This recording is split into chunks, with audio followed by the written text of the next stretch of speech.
Nous sommes une association de maquettistes et de figurines, d'ailleurs qui porte le nom de maquettes et figurines historiques. On insiste sur le nom historique de Gemep-sur-Sambre.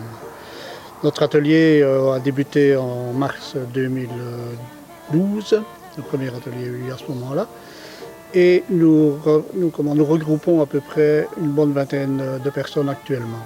Nous avons recruté pas mal de gens qui ont pas mal d'expérience, beaucoup d'expérience, et donc ces gens-là, nous en avons fait des instructeurs. C'est totalement gratuit pour les jeunes, pour les enfants, c'est totalement gratuit. Nous mettons à leur disposition du matériel, nous leur vendons des maquettes, principalement des maquettes d'avions, puisque c'est le plus facile pour débuter, c'est de commencer avec des maquettes d'avions, où il n'y a pas trop de pièces, et voilà. Et nous mettons à leur disposition de la peinture, les cols, tout le matériel qu'il faut. Donc ils n'ont absolument pas besoin d'acheter ce qu'il faut, du matériel ni rien du tout en débutant. On est représenté un peu dans toutes les disciplines, c'est-à-dire qu'il y a des gens qui font du bateau, il y a des gens qui font de la voiture, qui font du char, du militaire, qui font de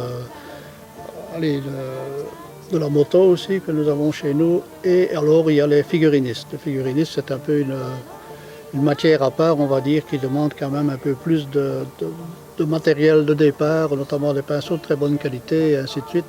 Et c'est pas toujours évident parce que il faut déjà avoir l'habitude, une certaine habitude de manier la peinture à l'huile, puisque nous travaillons principalement à l'huile, nous autres, bien qu'il y ait des clubs qui travaillent à la peinture acrylique.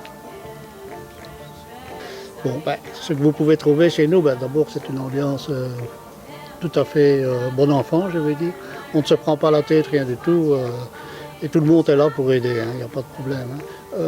Maintenant, si vous faites...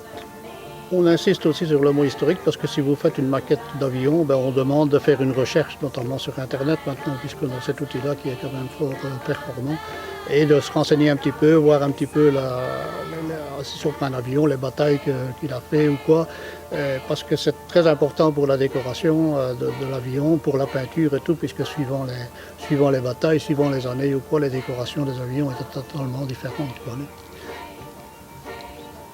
C'est avant tout une école de patience. Voilà. Maintenant, le but principal, quand on fait, ce genre de maquette ou quoi, c'est avant tout d'y trouver son plaisir.